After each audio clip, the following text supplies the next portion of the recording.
Welcome, dear dreamers, to Sleepy Time Chronicles. Tonight, we begin a tale woven with mystery and destiny.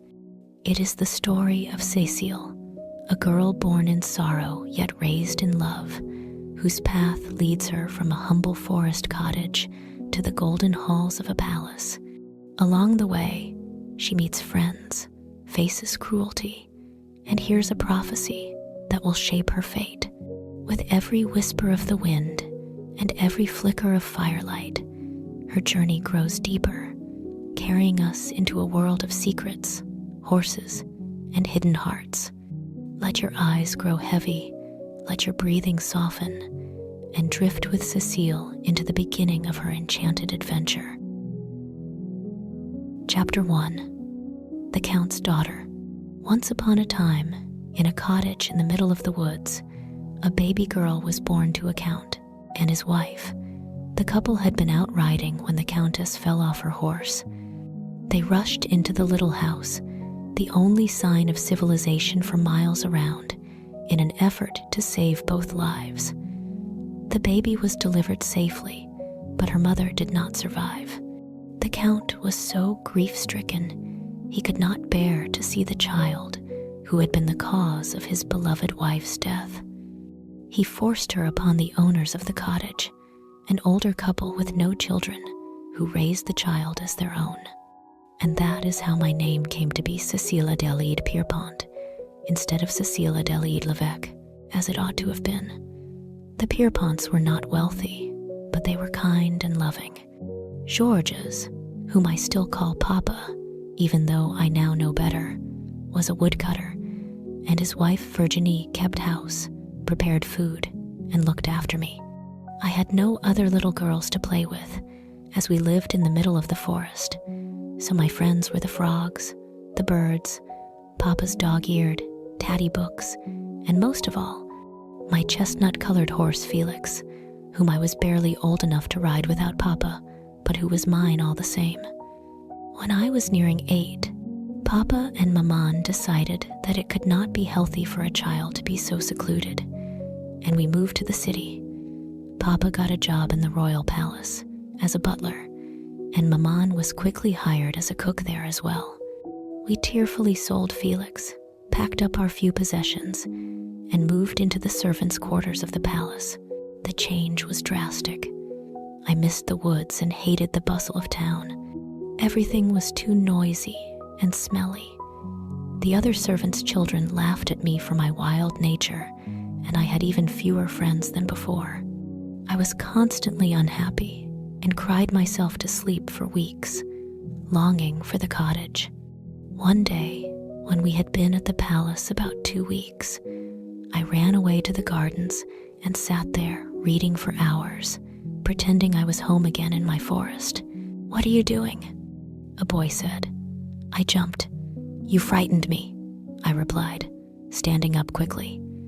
The boy before me was about my age and had dirty blonde hair and carried a hoe. "Sorry," he said. He examined me for a moment.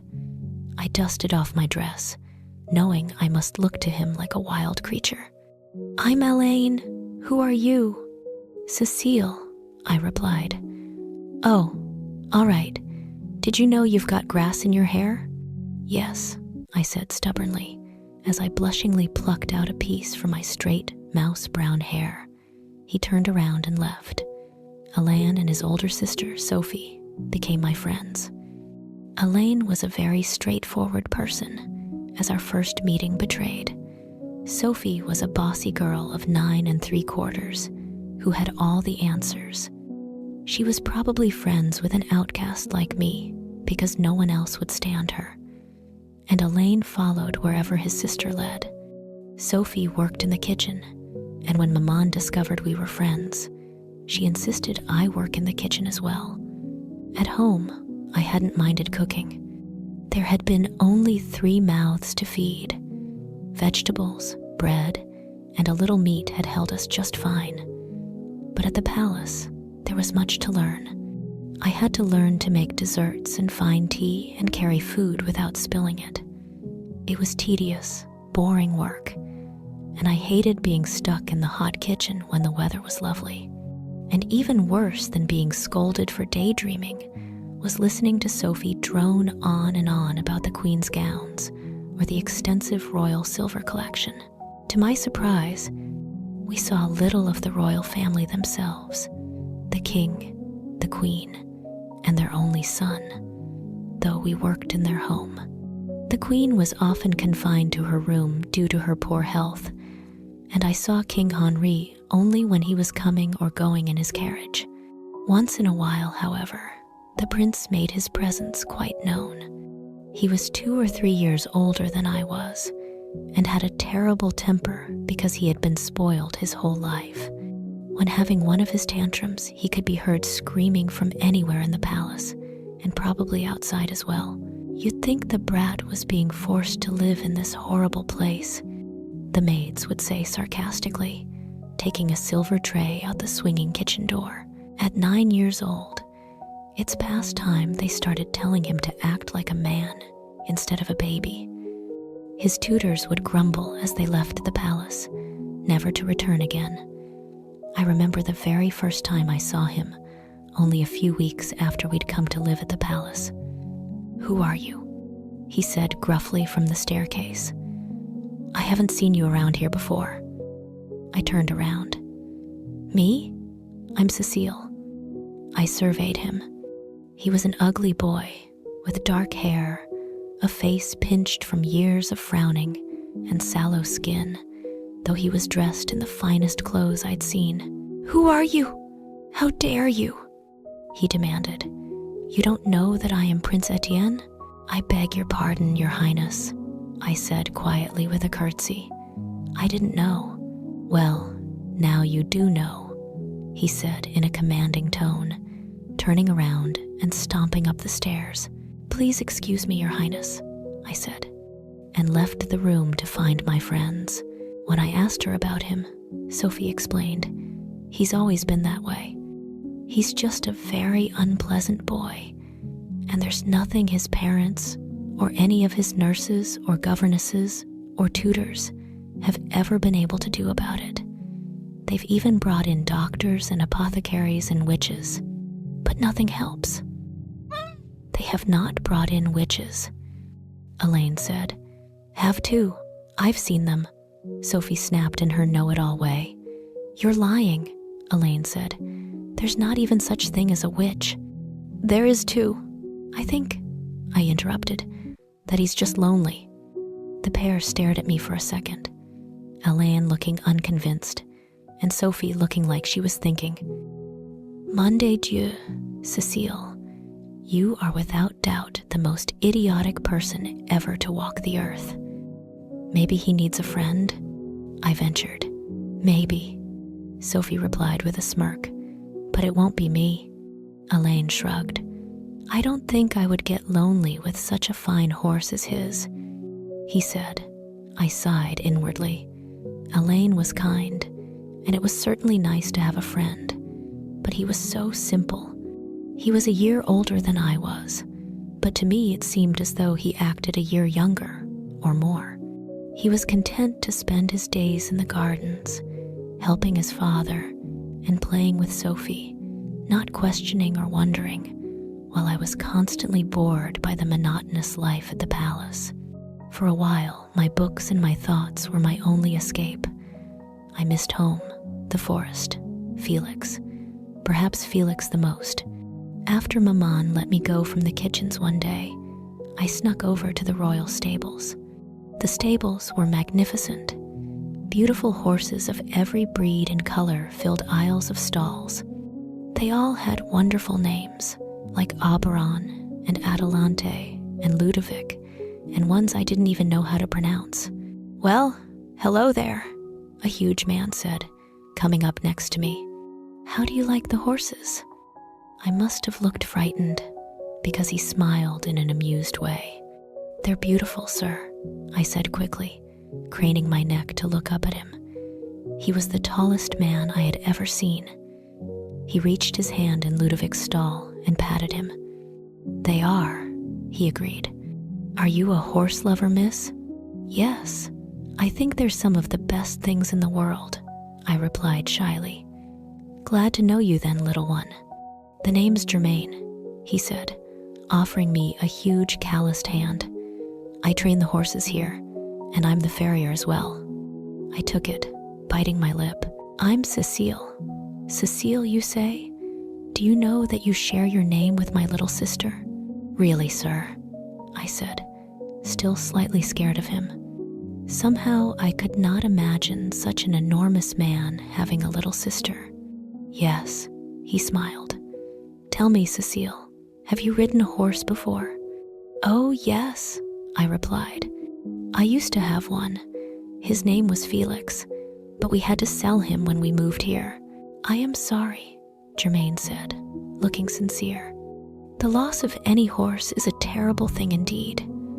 I nodded, a lump forming in my throat at the thought of my beloved horse. Germain led Ludovic into the aisle and brought his tools. May I watch you? I asked him tentatively. Certainly, he replied in a smiling voice. Ludovic threw a shoe this morning, and I have to replace it. Ludovic snorted, as if to verify this fact. Would you mind distracting him so that I can put the new one on more easily? Oh, I'd love to, I said, stroking his shiny copper coat. I had missed horses terribly. Ludovic nudged me playfully with his nose, and I smiled. Horses had a way of making me feel better, no matter what. Quelange, you're just a big sweetheart, aren't you, Ludovic? Germain gave a quiet laugh. You've discovered his secret. Chapter 2, The Gypsy Camp. Cécile, Sophie yelled. Cécile, are you coming? Or aren't you? Just a moment, I called back. I shut my book and snatched my cap from the hook near the door, hearing Alain say, Don't be rude, Sophie. There you are, Cécile. You've been ages, Sophie said. What in heaven's name were you doing? I have not been ages, I snapped. And I was reading, always reading, Sophie sighed. How do you ever expect to find a husband if you've always got your nose in a book? Now that she was 16, Sophie was very interested in marriage. I'm only 14, Sophie, I reminded her. Can we go now? Alain said, his face slightly pink with what I could only assume was frustration at his sister's unnecessary arguments. Yes, let's go, Sophie said snobbishly, as if I had kept her waiting for hours. The gypsies came only once every few years. I'd only seen them 3 times. I was excited. We all were. Half the village would probably be there too, as the gypsies were as popular as the fair. The walk seemed ages, but it was worth it when we finally arrived. Their camp was huge and full of strange and exotic sights, sounds, and smells. They had set up dozens of small huts hung with brightly colored cloth and beads. The women sat out front on blankets, selling jewelry, fabrics, and trinkets, while the men were gathered around a large fire, cheerfully cooking their sweet-smelling dinner and breaking out into song every now and then. Sophie and I walked arm in arm, with Alain next to me. I knew Sophie was trying to look very pretty for all the young men there. She kept laughing sweetly at whatever Alain and I said and batting her eyelashes. She didn't really need to, though, because her blonde hair, pretty face, and attractive figure did the work for her, especially when she stood next to someone like me. I had neat features, but my plain brown hair and lanky, disproportionate body kept me from looking anything near pretty.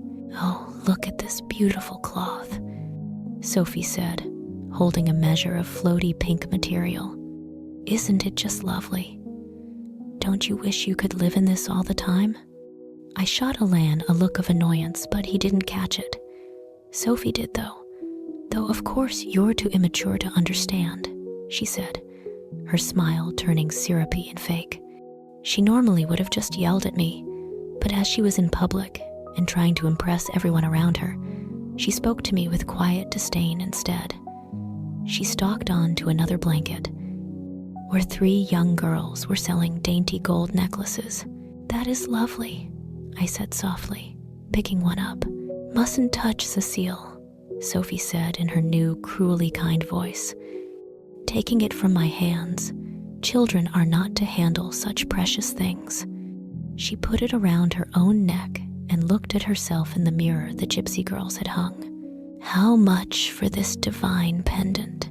she asked them, drawing out the word divine as she studied herself in the mirror. The girls looked at each other cluelessly. "How much?" she said more slowly and loudly, taking off the necklace and holding it up. "Trois," the oldest girl said in foreign accented French. "3? This worthless piece of junk isn't worth half that," Sophie said, tossing the necklace aside. She swept haughtily away from the blanket, but stopped only a few yards over, in front of a fortune-teller's hut. "Ooh," Sophie squealed delightedly. "Let's go in here." Elaine and I shrugged at each other, following her in. A wrinkled old woman sat on a blanket, covered in bowls and bottles of powders. A few candles were lit, but otherwise the hut was dark and mysterious. The woman looked up and gave us a toothless grin. "Sit." Sophie sat down excitedly, and the woman seemed to smirk amusedly at her. She held out her hands, and Sophie laid her own on top of them.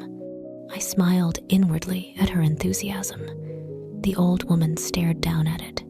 "You are lovely, but you long for love," the woman said after a moment, looking at Sophie pointedly. "You will find it often and readily. That is your blessing, and also your curse." The woman closed her eyes and made seem to weigh Sophie's hands against each other. "You will always be near home." Sophie looked at her expectantly, and the woman said, "That is all I can see." "Surely there's more?" Sophie asked incredulously. The woman closed her eyes and shook her head. Sophie stood up angrily. "Well," I laughed aloud. "What are you laughing at?" she said challengingly. "Nothing," I replied innocently, leaving the hut. "Wait," the old woman said. We stuck our heads back in, and she stared at me. Her eyes were an unnaturally bright shade of blue that I hadn't noticed before. "You," she said quietly. "Come here." I was too surprised to react for a moment. "Go on," Alain said, pushing me slightly. I sat down in front of her. "A lock of your hair," she said, holding a pair of rusty scissors. I took off my cap and held out a strand of plain brown hair, and she snipped it off easily. She took a bowl from either side of her and poured their contents into a larger one, sprinkling in my hair as well. She murmured something and waved her hands over it. Sophie snorted. "Please," she said condescendingly, though when I glanced at her, her pretty features betrayed her jealousy.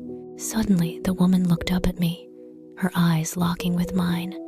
"You seek adventure and passion, and you shall find them both. Your future holds much: change, knowledge, great beauty, love, passion, but also pain, suffering. Adventure, passion, beauty, love." I could have sung. Those were all the things I'd been longing for. As for pain, a little pain was always necessary to find true happiness, wasn't it? "You will learn much about yourself," she went on, "for you are not who you think you are." I wanted to ask her what she meant, but my brain and my tongue didn't seem to be connected. "Don't settle for less than what you truly desire," she said, looking at me intently. I nodded, still slightly alarmed by her electric blue eyes. "She was lying to you, Cécile," Sophie said with a horrible grin once we'd left the hut. "The old hag told you all that because she saw that you were in such superior company and thought you must be feeling awful about yourself." She fluffed her blonde hair self-importantly. "Ha ha," I said sarcastically. "Or maybe she just knows that looks won't get you anywhere if your head is completely empty." Sophie's face turned red, and her jaw jutted out. "Come on, Cécile," Elaine said quickly. "Let's go take a look at those Arabians over there." "Heavens, Cécile, you're such a tomboy," Sophie said derisively. "Always with the horses. It's a miracle you haven't started wearing breeches." I thought it wise not to tell her about the pair I'd borrowed from Elaine at that particular moment. It wasn't my fault, though. How was I supposed to ride properly in a skirt? And no one ever saw me. I merely said, "Sophie, you go look at the pretty necklaces again, and we'll find you in a few minutes." Sophie rolled her eyes again, giving up. "Fine. I hope we can find her again," Elaine said once we'd left her. "I'm sure it won't be terribly difficult," I replied as we reached the horses. "As she is drawn to pink fabric like a moth to the candlelight." Elaine didn't laugh at my joke. I sighed. Some of my best ones were wasted on Elaine. He wasn't stupid, just serious, and so dull sometimes. I had better conversations with myself than I did with Elaine. Although, for all his solemnity, Elaine was also kind and fiercely loyal. You could always trust him, which was why I wasn't surprised he hadn't told Sophie about my early morning rides on old Anatole, a chestnut gelding who wasn't of much use to anyone except me. "Why didn't you want your fortune told?" I asked Elaine. He reddened slightly. "Oh, I don't believe in all that nonsense," he said vaguely, changing the subject by directing my attention to the horses we'd just reached. "Look at this filly," I cooed over a gorgeous bay in front of me. "Aren't you pretty?" Elaine said softly to a gray mare in front of him. She gave a whinny and tossed her head as if aware of her beauty. "And humble too," I smiled, patting her. The horses were beautiful. I was somewhat surprised at their being owned by mere gypsies, but I finally decided that it was fitting for them to move around with untamed, natural people. It seemed the closest thing to a herd of wild horses. Suddenly, I had to stop and stare. A gorgeous stallion of the darkest, purest black a few yards before me. His mane was full of knots, and he looked completely wild. I looked him in the eye, and he snorted. We stared at each other for a few minutes before I put my hand out cautiously. He snapped at it, his eyes suddenly filled with fire. "Cécile," Elaine said, pulling me back. "Elaine, let go of me," I whispered, not breaking eye contact with the stallion. "Do you like my horse?" a man said menacingly behind us. Elaine and I turned around quickly to see a great bearded gypsy smirking at us. "Yes, sir," Elaine said, for I think I had temporarily lost the capacity for speech. "He's magnificent." "My name is Langlois," he said, "and I do not tolerate strangers around my horse." "We're sorry, sir, we'll go," Elaine said. Langlois' black eyes met mine. "Yes, I think that would be wise," he said quietly, still smiling. Elaine pulled me away and said, "We'd best go find Sophie." I looked back and saw Langlois slap the horse and yell at it. The stallion bucked and gave a loud neigh, galloping away like the wind. The gypsy bellowed something that Elaine and I both understood, even though it wasn't in French. "Fine," I said crossly to Elaine. "Where could Sophie be?" Alain said a few minutes later, once we had scoped out every blanket. "I don't know. Let's ask someone," I advised. We asked everyone we saw, the other servants who were there, the villagers, and even some of the gypsies, if they had seen Sophie, but no one had. "Cécile, je m'inquiète," Elaine said, though he needn't have told me he was worried. We'd been looking for her for nearly half an hour, and it was getting dark. I could not only hear the anxiety in his voice, but see it in his mannerisms. He kept biting his lip nervously, and his eyes were darting around everywhere. Suddenly, I heard a familiar laugh. I glanced at Elaine. He had heard it as well. It was the laugh Sophie used to impress people. It usually made me roll my eyes, but I was overjoyed to hear it at that moment.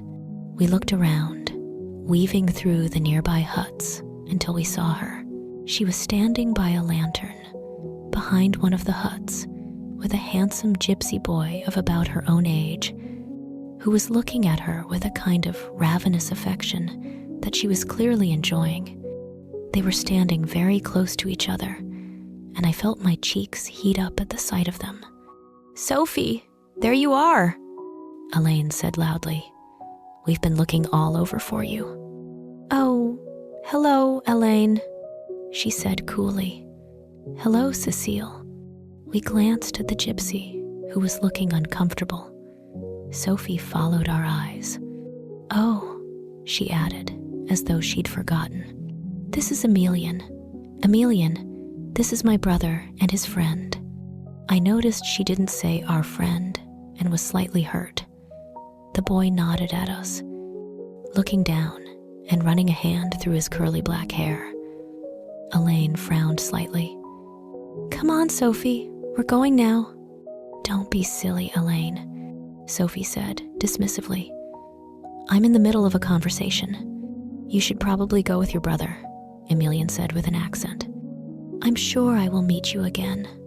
"Oh, Germaine, I saw the most wonderful horse today at the gypsy camp," I said once we were back at the palace, and I had found him in the stables.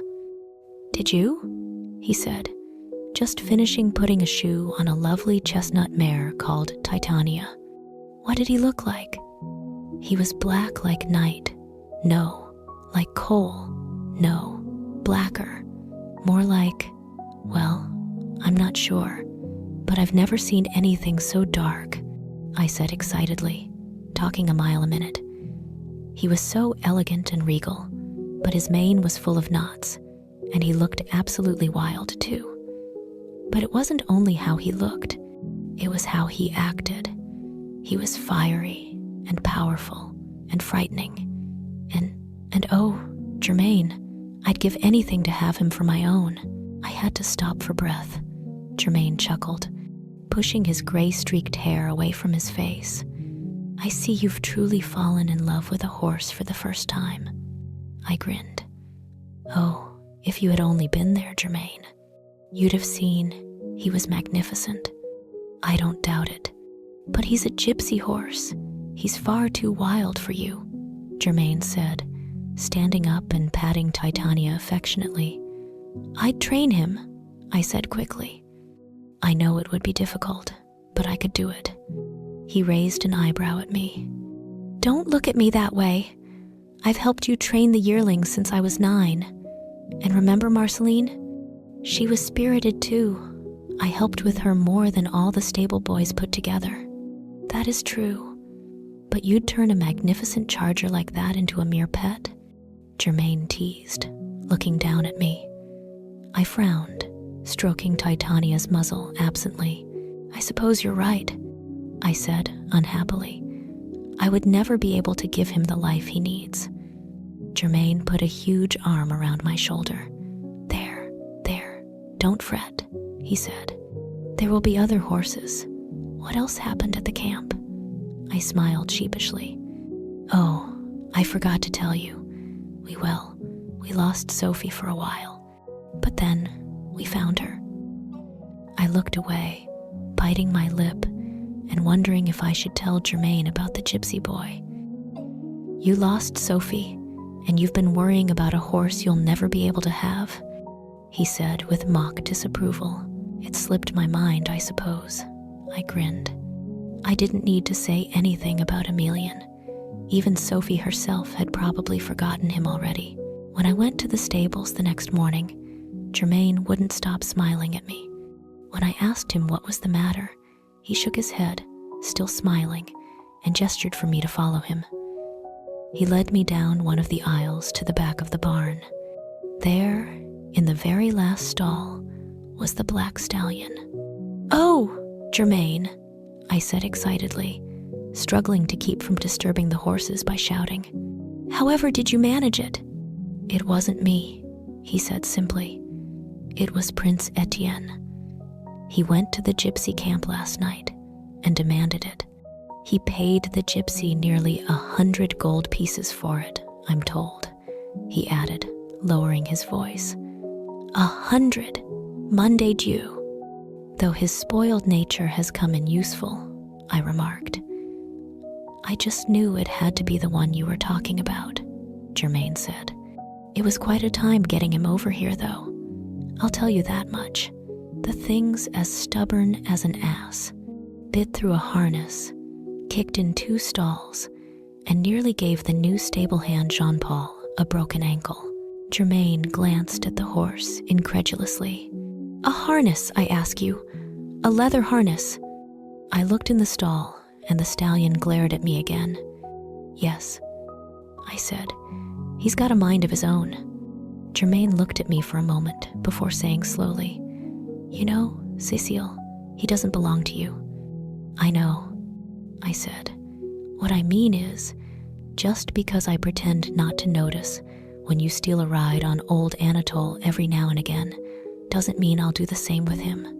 Because first of all, you could get hurt, and second of all, the prince probably has plans for his training." "You knew I rode Anatole?" I said. Germaine smiled back. "Do I look like a simpleton to you?" I grinned, and he went on. "But will you promise me you won't try anything?" "Yes, I promise," I said sincerely. He was right. There was silence for a few minutes before I asked Germaine the question I'd been dying to ask. "What's his name?" Germaine smiled. "The gypsies called him Diavolo." "Diavolo, devil. Perfect," I said. Chapter 3, Fate. "Cécile, can I talk to you?" I looked up from the book I was reading, and Maman looked toward the door as well. "Oh, hello, Elaine," I said. "Please, come in." Maman quickly wiped her wet hands on a towel, the trace of a smile on her face. "Cécile, dear," she said, "I'm going to go find your papa. He's forgotten his medicine again." "Maman, don't go," I said quickly. "Oh, for heaven's sake, Cécile," she said with a bigger smile. "You're 17 years old. You can take care of yourself for 3 minutes." My heart sunk as I heard her footsteps going down the stairs. Alain usually only came up to our rooms when he had urgent news, but today he looked happy and relaxed. I knew why he was here. Alain sat down in the chair across from mine. "How is your father?" he asked. "Today he is all right," I responded lightly. A few years ago, Papa had come down with a terrible fever and a hacking cough. He had recovered from the fever, but the cough wouldn't go away. Much better than last week. Last week, he could barely catch his breath for coughing. "Glad to hear it," Alain said. There was silence for several minutes before Alain said, "What's that you're reading?" I held up the book, Les Femmes Savantes. "Oh," I saw no sign of comprehension in his face. It was a play by Molière, but he had no idea. Alain could read, but he had little patience for it. "Cécile," he said, running a hand through his messy hair. "I didn't come here just to ask about your father." "I supposed as much, Alain," I smiled. "Well, I've known you a long time, and it's about time because I think, well, I really will. What I mean is, will you marry me, Cécile?" He stared at me long and hard with his brown eyes, and I had to look away. "I just don't know what to say, Alain," I said honestly, smiling at him as best I could. "You're one of my best friends. Please, Cécile, I love you." He looked at me sincerely. "I think I always have. Ever since I first saw you in the gardens. Do you remember?" I nodded, smiling sadly. I knew he meant it, but it wasn't what I wanted him to say. "Don't be stupid, Cécile," I thought angrily to myself. "He loves you. Just say yes. Maman will be so pleased." But I couldn't do it. I didn't love him. Alain didn't understand. Sweet Alain. He knew what he liked and what he didn't. But he was kind and open. If there was a problem, he attended to it immediately. He was honest, reliable, hardworking, loving, and handsome. But being even more humble, he seemed not to notice any of these things. He was everything I should want in a husband, but he just didn't understand. Maybe he did love me, but it wasn't the kind of love I wanted. There was no passion behind his brown eyes, no excitement, just a life of the completely ordinary. He wanted a wife because it was something he was supposed to want when he got to be a certain age, and I was someone he'd always known. It was probably natural for him to think he'd marry me, but he didn't understand me as more than his friend. He wasn't what I wanted in a husband. He couldn't even hold a conversation with me for more than a few minutes. I could never spend my life with someone I couldn't even talk with. Alain was a good boy, gentle and responsible, but I wanted so much more than what my life would be with him. "Oh, Alain," I began nervously, seeing the hopeful expression on his fine features. I, Cécile," Papa cried, bursting in the door. "Alain!" My savior, I thought, breathing a sigh of relief. "Yes, Papa, what is it?" I asked urgently. "The king," he exclaimed, trying to catch his breath.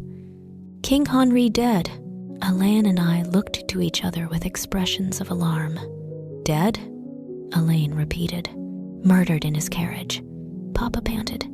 "Prince called servants must go at once." "Come on," I said to Alain, running out the door, silently cursing my dress for the difficulty I had running down the 3 dark flights of stairs to the main hall of the palace. There the servants had already begun assembling before the large staircase, normally used at joyous occasions like balls and coronations. The prince was on the landing above, looking ashen and miserable. Alain put his hand on my back and led me to where Maman stood with Sophie and her mother. Everyone looked fearful and somber. For once, even Sophie was speechless. Oh, if anyone didn't deserve it, it was King Henri, a few servants wailed. "Fate is a cruel thing." Others replied sadly. "I have gathered you all here," the prince began, "to inform you that my father was, in fact, murdered." He stopped, looking away for a moment, looking like it was too painful to go on. I felt so sorry for him. Then he cleared his throat and went on in a fairly unconvincing but businesslike way. "And also, to assure you that this event will not affect your places in the palace. Thank you. You may return to your duties now." As we left the hall, I made up an excuse to Alain, how I had forgotten a few chores and would see him later. He nodded, trusting me completely, and left, though I could tell he was slightly hurt. Instead, I stole away to the stables, where I found Germaine giving Diavolo a fresh bale of hay. "Oh, but Germaine, I don't want to marry Alain," I said unhappily. "I can't explain why, but I don't feel like he really understands me." Germaine nodded slightly. "Then you must tell him that." "But how?" I said. "That I cannot tell you," Germaine replied slowly, leaving to attend to the other horses. I knew he was right, but I wanted it to be easier than that. I looked at Diavolo intently. He seemed restless. He gave a wild snort that reminded me of when I first saw him. Did he understand the turmoil outside his safe, cozy stall? I put out my hand, and as he sniffed it, I spoke to him in the low voice that had trained him in the first place. It calmed him, and he dug happily into his hay. I let out a sigh and left the stables, no less distressed than I had come. "I'm afraid we'll never be the same," Papa said a few minutes after he came into our rooms. He collapsed into his chair, coughing uncontrollably. Maman and I ran to him, asking what he meant. I remember thinking how pronounced the lines in his forehead were, how old and tired he looked, how much worse his cough sounded now than it had for the past years. This was not the Papa I knew. The prince is leaving for the castle tomorrow, and he has no further use for servants here in the city, he said dejectedly. But he wishes to take me with him, along with a handful of others. There was silence for a minute or two. I looked from Papa to Maman and back to Papa, who was sipping the tea Maman had brought him. So you are to be taken away from us, though Maman and I are no longer needed? But he said nothing would happen to our jobs, I cried. How could he betray everyone like this? Oh, Cécile, I'm sure he didn't mean to, Maman said quietly. Sometimes things happen, and you can't blame the boy. He's just lost his father, and at only 19. And anyway, we should be thankful that Papa still has his job. She trailed off, looking sad, but I was indignant. All the same, I argued, it is irresponsible and dishonest to mislead his staff in such a way. And Papa, you are not a young man. You would be retiring soon anyway. Can't he take someone young and unattached to do your chores? Separating old couples, does he have no heart? Cécile, Maman admonished. And what's more, it is childish, I went on angrily, to go sulking off to the country when his kingdom needs him most. That will be enough, Cécile, Papa said sharply, putting down his teacup. I will be going to the country to serve the prince, and that is final.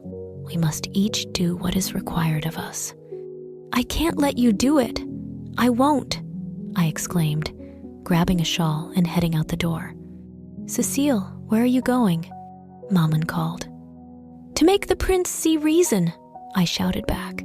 I stalked out of our rooms, barely realizing what I was doing, ran down the back stairs, and went right into the great hall of the palace. It was probably just after the prince's supper, I reasoned, and I knew that meant he would be in the library.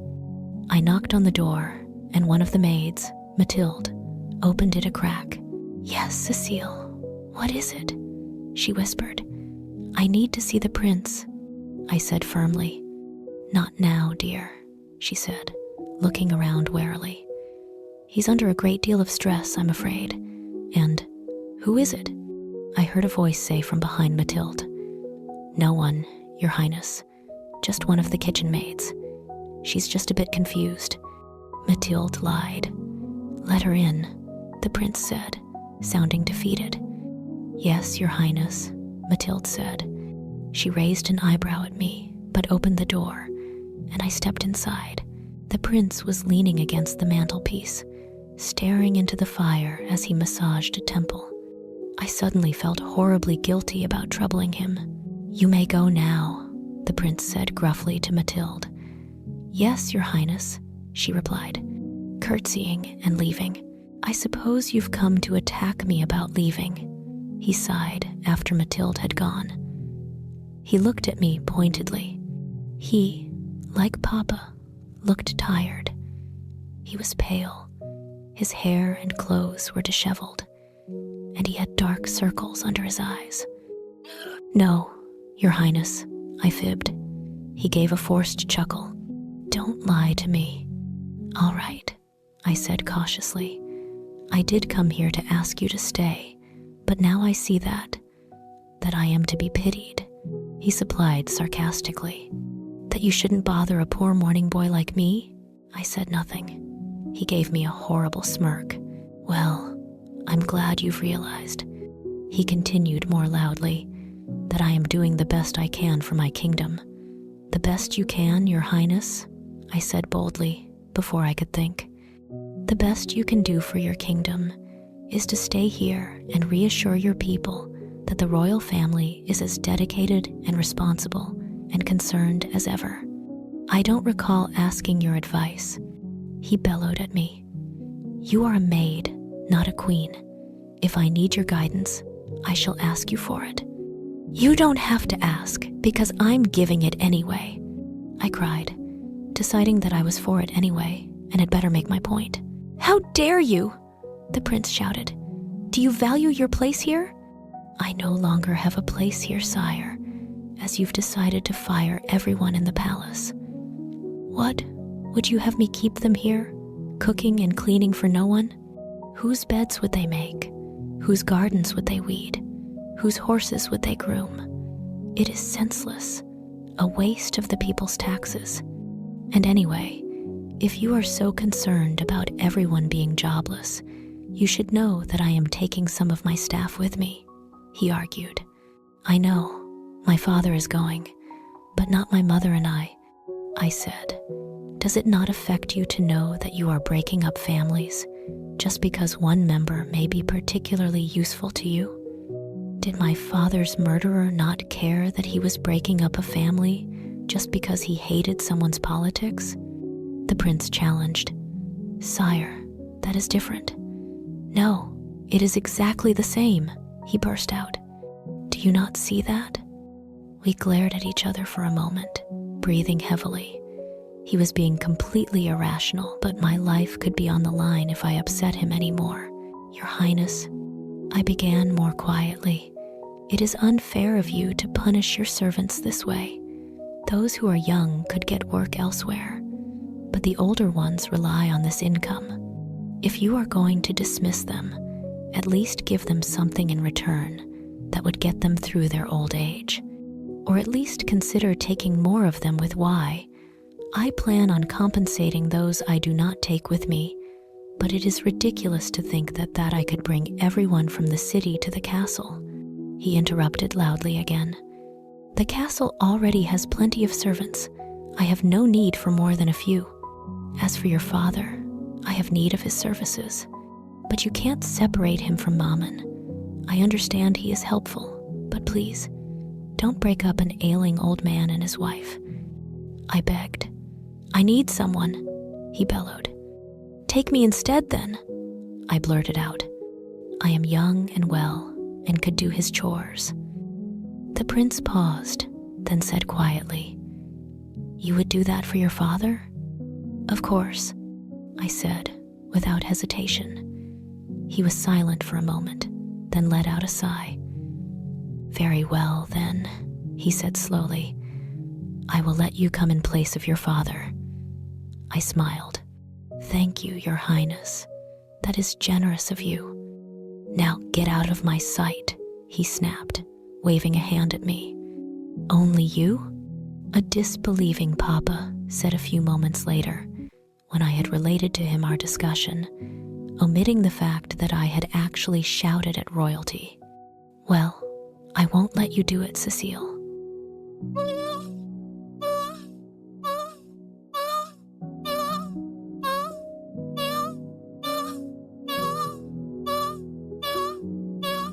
But Papa, you must.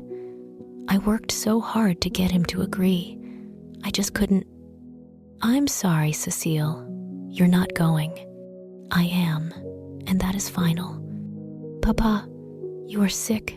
You cannot leave Maman, and to go so far would certainly be bad for your health. Allow me to go in your place. You know how generous the royal family is.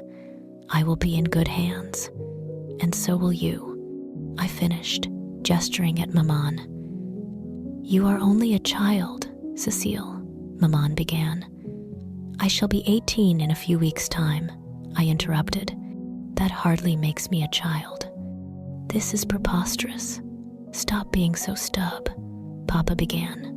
But he was interrupted by a coughing fit that lasted several minutes. I am leaving for the castle in the morning, and you cannot persuade me otherwise, I said resolutely. I didn't know why I was suddenly so intent on going to the castle. It would be miserable, working all alone for the moody, rude prince. But somehow, I felt it was the right thing to do, because I knew that no matter what, I couldn't let Papa go.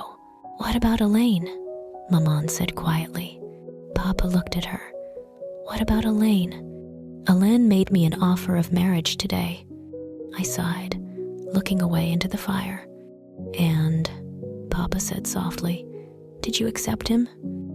Well, we were interrupted, I explained, when you rushed in and told us about King Henry. I see, Papa said, at nearly a whisper. I didn't need to tell him that I didn't want to marry Elaine. He already understood. Chapter 4. The Castle. A single tear fell down my cheek as I watched the palace disappear into the distance. To think I had hated it at first, and now I was crying over leaving it. It was silly, but I couldn't help it. I also couldn't help replaying the morning's events in my head, even though I knew doing so would only make me unhappier. I rose early to say goodbye to the horses. I gave Anatole one last carrot and sadly thanked him for the great morning rides, then bade farewell to all the other horses. I nearly cried when I reached the last stall and saw the magnificent stallion within. "Oh, Diavolo," I whispered. "What if it's awful? What if I hate it and I miss Mama and Papa terribly? I know I will, but will he let me come home? Oh, there won't even be a home to come to. What will become of Maman and Papa? I shouldn't be going, should I?" He whinnied.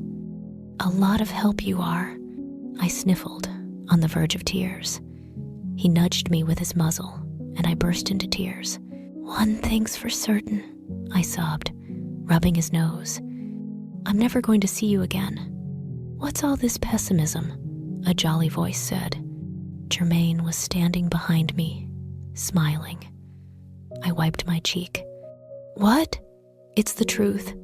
I'm never going to see Diavolo again," I said, though the words came out in a jumble because of my bawling. "Unless he accompanied you," Germaine said pointedly. "Stop teasing. Can't you see what a state I'm in?" I said, wiping my face with the back of my hand. Germaine handed me a handkerchief.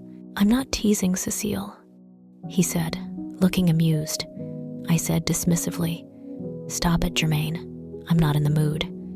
Then I took another look at his expression. Is he really? "Of course Diavolo is going along," Germaine said simply. "The prince needs a few faithful horses, doesn't he?" I gave Diavolo a watery smile, though he was too busy with his bale of hay to notice. At least I wouldn't be completely alone. Then I turned back to Germaine. "You won't be coming, though, will you?" I said slowly. He shook his head, smiling sadly. "There's plenty of people in the country who know horses better than I." I began to cry again, and he gave me a pitying face. "Come here," he said, opening his great arms and hugging me. I felt so safe. I never wanted to leave. "Cécile?" a voice said behind me. Germaine gestured slightly at the door to the stables with his head, and I turned around. Elaine smiled at me. "I thought I'd find you here." I walked toward him, sniffling. Germaine wandered off, and we were left alone. "I suppose this is your answer then?" he asked softly, not bitterly at all. I nodded. "Elaine, I began, but he interrupted me. "You don't have to explain, Cécile." He smiled and touched my cheek. "You've far too much spirit and life in you for me." I looked at him, the first rays of sunlight streaming in behind him and outlining his thin frame.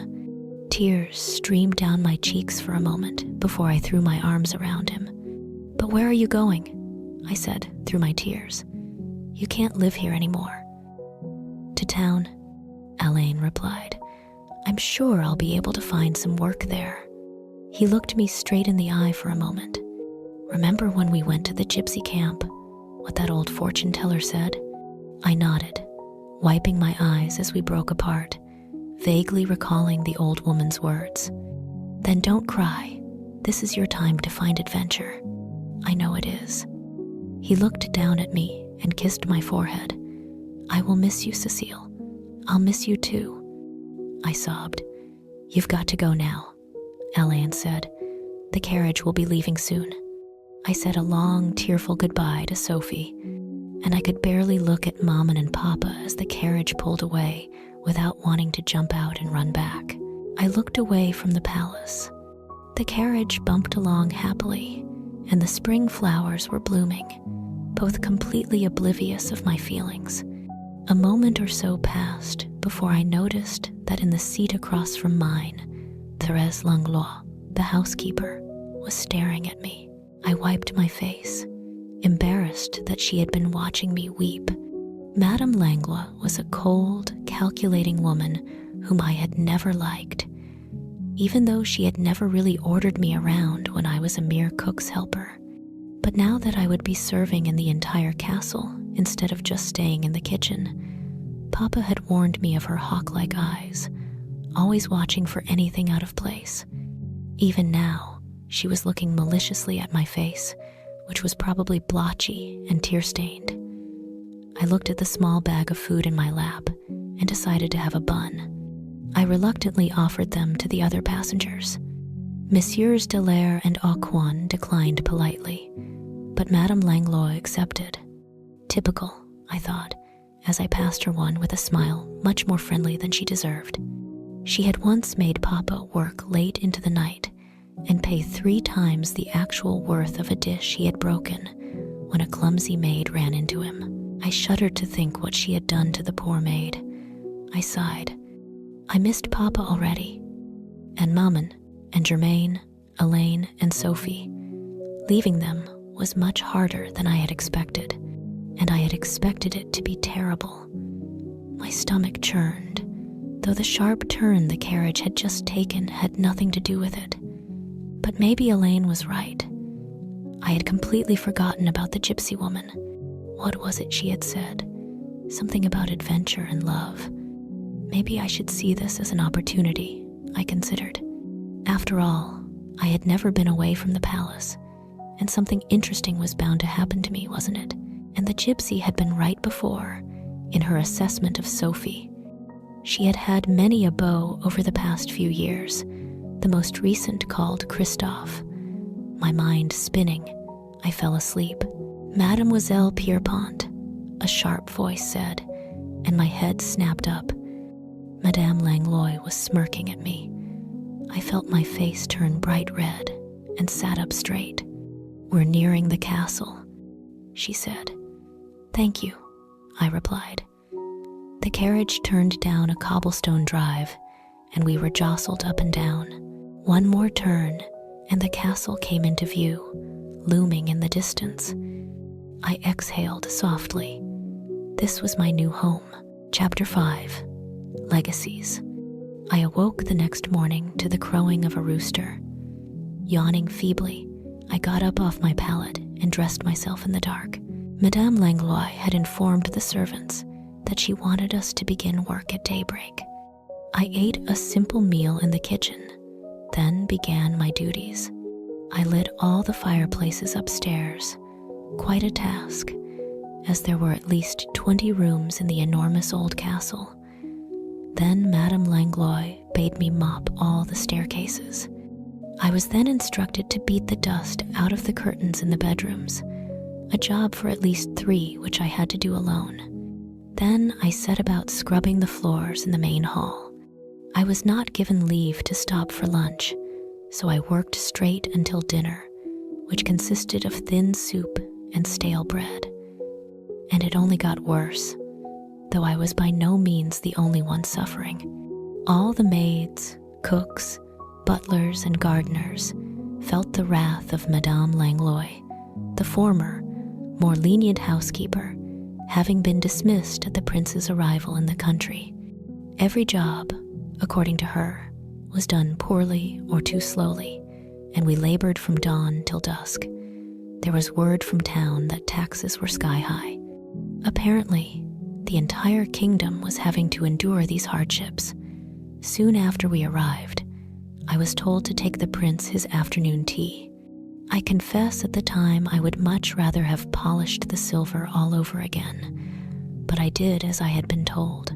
"Oh, it's you," the prince said upon seeing me. He looked perhaps worse than he had a few weeks before at the palace. He had already gotten thinner and wearier, and I avoided his gaze. "Are you enjoying it here?" he asked. I nearly snorted aloud. Enjoying it? Was I enjoying being worked like an animal? Was I enjoying doing so many chores that I fell asleep as soon as I pulled my threadbare blanket over me? but I set the tea tray in front of him and said dutifully, "Yes, Your Highness, I am very grateful." He said nothing, and I curtsied and left the room. The next day, when I brought his tea to him again, I failed to suppress a yawn as I was leaving. "Tired, maid?" he asked bluntly. "No, Your Highness," I said quickly. He smirked. "Well, you can't be as tired as me." I sincerely doubted it and wished to tell him so, but instead I answered, "I'm sure you're right, and Your Highness. This new job should have been the easiest part of my long day, but I often dreaded what the prince would say to me when I saw him. I knew he was often up all night working, but though he now had the duties of king, without the title, due to his unmarried status, to me, he seemed the same spoiled prince I had met nearly 10 years before. He ordered everyone about and demanded things all day long, money from the peasants that they could not give him, tasks from his servants that they could scarcely stay awake to complete. Everyone grew to hate him and Madame Langlois, who turned into a symbol of his tyranny. She forbade any kind of chatter while we were working.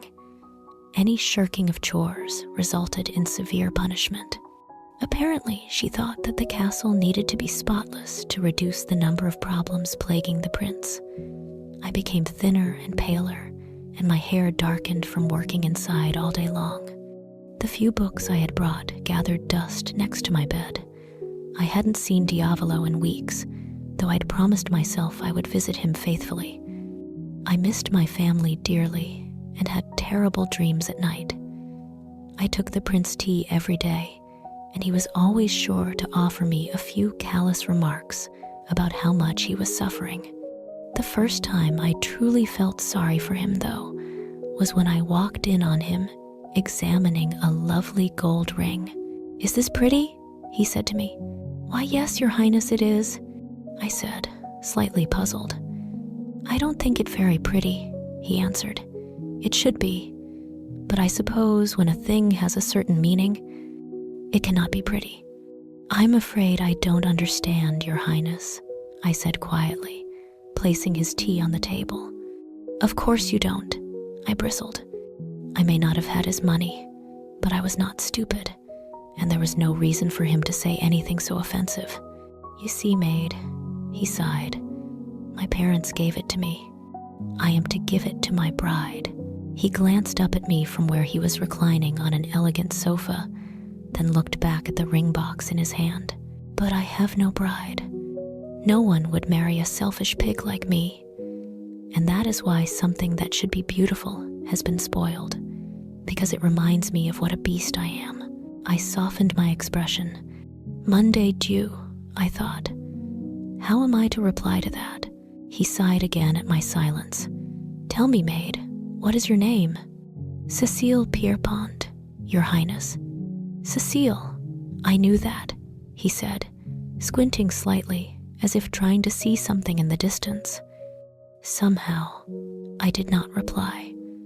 A moment later, he said, "Mademoiselle Pierpont, why do my people hate me?"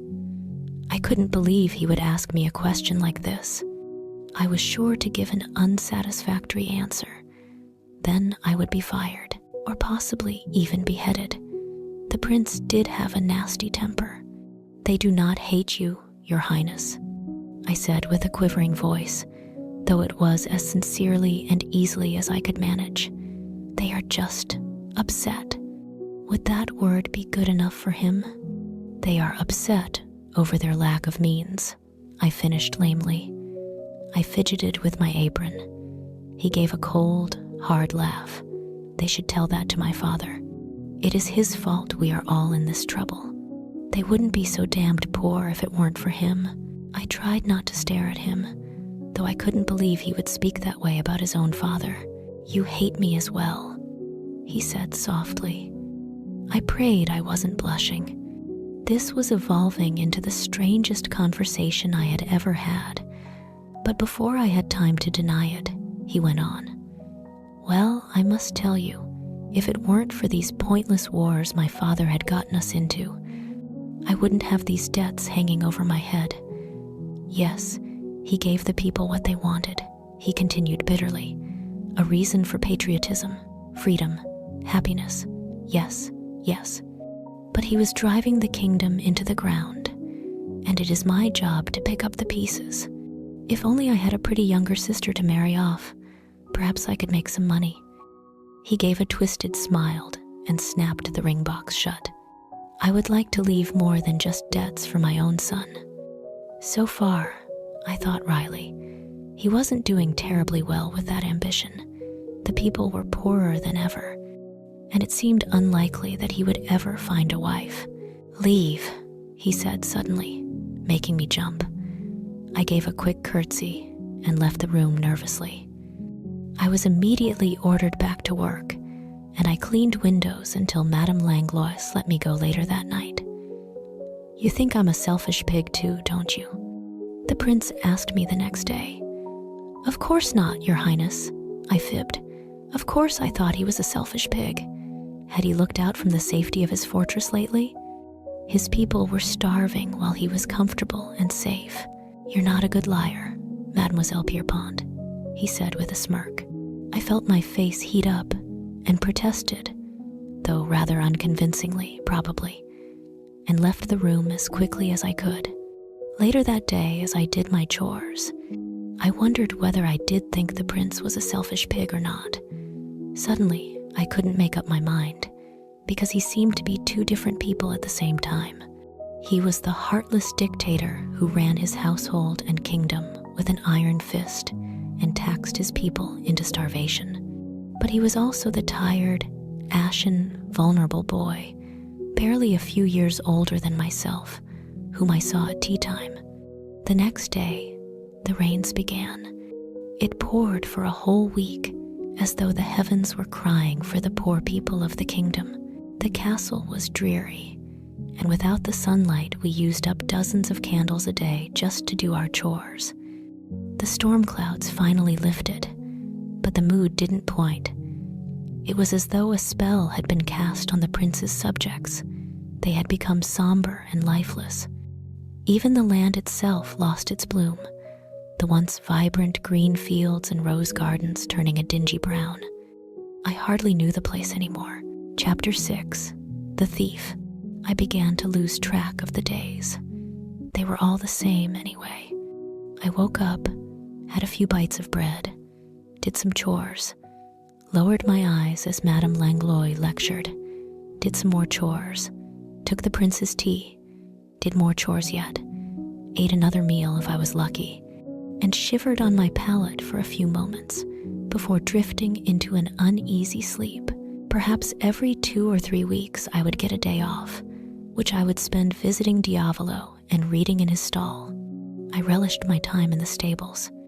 Though they were not as elegant as those in town had been, they provided shelter against the summer heat and autumn winds, and were naturally always filled with the sounds and smells of horses. But most importantly, they were about as far away from Madame Langlois as I could get without leaving the castle grounds. The time passed, it seemed to me, at a snail's pace. But at last winter arrived. Though the snow was beautiful, falling in thick white blankets, it was bitterly cold inside the drafty old castle. Yuletide was overlooked. The prince had no time for celebrations. Madame Langlois went so far as to forbidding any festivities or merriment among the servants, and the only way we were allowed to observe the holiday was by attending services in the castle's chapel. The months went by too slowly for my liking, but toward the end of the long winter, I received news that made the sub-zero temperatures a little more bearable. In an effort to reduce costs, the prince had let several of his older maids go and was replacing them with someone who would accept lower wages, which, I reasoned, must have meant that she would be young. Perhaps I would have a good friend at long last. Of course, I wasn't completely alone. I shared my room with Elizabeth, a pretty maid who was perhaps in her mid-20s and married to one of the butlers. She was understanding, if a little curt at times. But she was the closest in age to me of all the maids, and Madame Langlois' rules meant that we didn't often get to talk. Madame Langlois thrust the girl at me moments after she arrived. "Teach her how things work in this household," she said with a horrible smirk. The girl was still in traveling clothes, and she looked way-worn and terrified. She had limp brown hair and small mouse-like features. Her name was Margot, and we were almost exactly the same age, though she was much shorter than I was. She told me that she lived in a village a few miles away, and that she had come in order to earn enough money to marry the man she loved. "Oh," I responded softly, "so she wouldn't be here for long." I stole another glance at her. She was not ugly, but she was no great beauty. I was jealous of her having found someone she loved so soon. But she was not so very young, I reminded myself. She, like me, would be turning 19 at the end of the summer, a fine age to be married. I tried not to think about the fact that I hadn't met anyone yet. Perhaps I would have to marry Elaine after all. But by now, he had probably found a girl more suited to him. I tried to picture her. She would be blonde, no, a redhead, and she'd be pretty and cheerful. But she would understand her duties and be down to earth and respectful as well. She, like Alain, would be completely free of any vanity. She would seem oblivious to the fact that she was lovely. There would be no way in the world anyone could hate her or be jealous of her simply because she was too sweet. She would know a lot about flowers and butterflies and birds and be terribly in love with Elaine. In short, she would be nothing like me, and they would be totally, perfectly, radiantly happy together. I sniffled. Elaine was my friend, not hers. I knew him first. "Yes, but you rejected him," said a cruel voice in my head. But I didn't know what would happen to me then. I protested silently. I didn't know I'd be slaving away in the middle of nowhere for a year. A tear fell down my cheek, but I brushed it away angrily. The girl wasn't even real. I had made her up, and I didn't want to marry Elaine. And if I did, it would be using him most cruelly. Margot was very shy and hardly spoke. She was petrified of doing anything against the rules and upsetting Madame Langlois. She didn't dare talk as we did our chores together. Well, at least I won't have to part with my new best friend when the time comes for her to go, I thought dryly. With a pang, my thoughts jumped to Sophie. We may not have gotten along all the time, but she had been my closest female friend, and I missed her dearly. And then I thought again of Alain, and then Germaine, and Maman and Papa. I looked up, trying to prevent my eyes from overflowing with the tears that had begun forming, and scrubbed angrily at a spot on the window. I hadn't cried over them in several months, and I wasn't about to break down now. "So, Mademoiselle Pierpont, what's going on in my castle?" the prince asked me one day. He had often asked me this. I put his tea tray in front of him. "There's a new maid," I told him, unsure what else I could say. "Ah, yes," he replied, with a slightly frightening tone of malice. "The one who will accept the wages equal to a beggar's earnings." "That's not fair of you, Your Highness," I protested before I could think what I was saying. "Margot is a real person with—" "Oh, shut up. I'm not forcing her to work here, am I?" the prince snapped. I knew my cheeks must have been flaming, but I continued. "Do you know she's only trying to earn a few francs so she can get married? Aren't you ashamed that you're—" "Which of us has royal blood?" he demanded of me. "Are you slaving away all day and night, trying to make ends meet? No, you're nothing but a common maid. How dare he? Yes, I was slaving away all day and night, probably even more so than he was, but I merely pursed my lips angrily, gave a slow curtsy, and left the room. Someone needed to talk to the prince the way I did, and with no father and a mother who never quit her room, the royals wouldn't be the ones to do it. I had known him probably the longest of anyone here in the country. So the task fell to me. In just a few weeks, springtime was upon us again, which meant that I had been at the castle nearly a year. A few flower buds peeked up hopefully, but were soon killed by a cold frost. The miserable feeling everyone got in the castle couldn't be shaken. Most days were cloudy and dark, and tempers ran even higher than normal.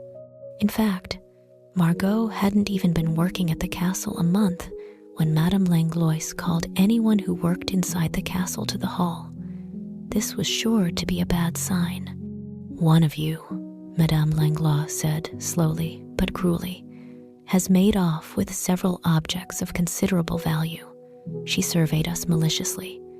Would anyone like to come forward? No one said anything. I didn't dare look at any of the other servants, lest Madame Langlois, for some twisted reason, thought I was guilty of the theft. She looked down the row of servants. She studied the old cooks for a moment, then went to the butlers, then the maids. "And I have reason to believe that it was you, Mademoiselle Laramie."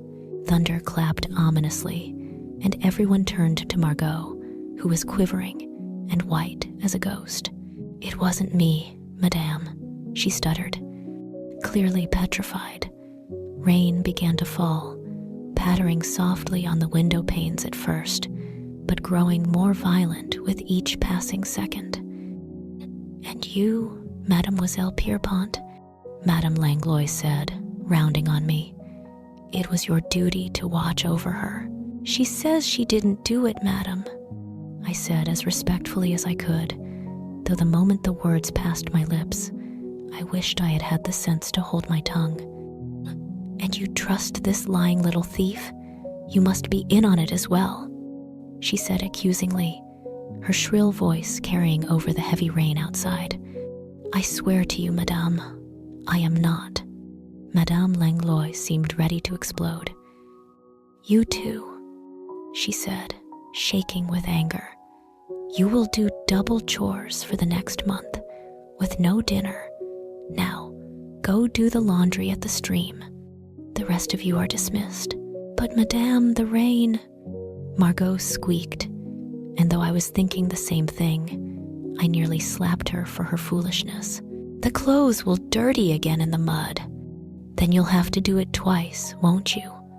Madame Langlois snapped. Margot and I grabbed the laundry and blankets to wrap ourselves in and headed out the door. The winds bit at us, and the cold March rain stung our faces and hands. We could hardly see to get to the brook where we did the washing. A half-hour's trudge through the rain later, we found the place we did the laundry on Wednesday mornings. The banks of the little creek were so slippery that we could hardly stay up, but for some reason, I found myself determined to do the laundry properly, despite the fact that both we and the clothes were so drenched that there was no point to it. Margot seemed too terrified to do anything but follow my lead, so we both washed the clothes as vigorously as usual, despite the storm raging around us. Madame Langlois' face appeared in every piece of laundry, and it pushed me to scrub it hard. Indeed, my thoughts were focused so intently on how much I hated Madame Langlois at that moment that I almost didn't notice when Margot slipped and fell in the stream. "Cécile." I heard her voice over the storm, half underwater. I hadn't realized the stream was so deep. I immediately plunged into the water after her. She was moving quickly downstream, but I caught up to her and pulled her to the bank as she coughed up the water. We sat, breathing hard for a moment, before I said, "We're going inside now." "But we're not done," she said. I had never realized how irritating her voice was. "I don't care," I said. "I'm not staying out here any longer." And I picked up the laundry and left, with Margot scurrying after me. "I'm so sorry, Cécile," Margot said softly, shivering as we re-entered the castle and headed up the narrow stairs to the servants' quarters. "I didn't mean to get you in trouble. I just thought that if I had a little extra money, Antoine and I could. You mean you were the thief? I burst out. She nodded, teeth chattering, and looking suddenly scared of me as well. But I put them back, she began quickly. I didn't keep them. I trusted you, Margot, I said in disbelief. I had faith in your word. I stood up for you when Madame Langlois accused you. I saved you. I can't believe you were guilty the entire time. I never spoke another word to her, for she went away the next morning. Chapter 7, Breakdown. Cécile, a voice said next to me. I opened my eyes groggily. Why was I so tired? I felt like I could go to sleep for 100 years. Cécile, the voice said again, more urgently. It was Elizabeth, one of the other maids I shared my room with. You've just got to get up. I can't. I feel awful, I groaned. I'm so tired. I know that, Elizabeth replied, looking nervous. But please, Madame Langlois will be up any minute if you don't, and you're already in trouble with her. I knew she was right. I tried to stand up, but couldn't, and swooned dizzily back onto my mattress. Elizabeth clutched at her heart, scared for my sake. She put a hand to my forehead and exclaimed, You're burning up, Cécile. I shivered violently, and she covered me up with her own blanket as well as mine. How could she do this to you? Elizabeth said roughly. This is all her fault, making you go out in that storm yesterday. I didn't do it, I said weakly. Of course you didn't, she replied immediately. I just can't believe her.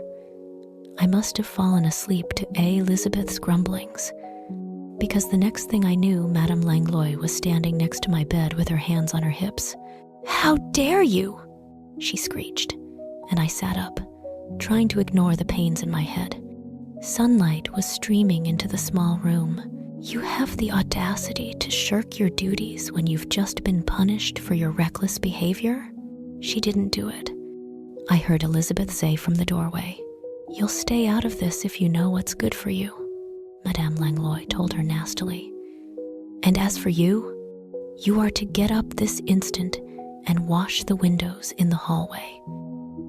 Yes, Madame, I said, attempting to stand up. When I nearly fell over again, Elizabeth rushed to my side. Can't you see she's ill? She pleaded, sounding hysterical. No, Elizabeth, I'm fine, I said softly. Madame Langlois smiled triumphantly, knowing I wouldn't disobey her, and left. We both know you are not well, Elizabeth said reproachfully. I can wash windows. That is a simple enough task, I said stubbornly.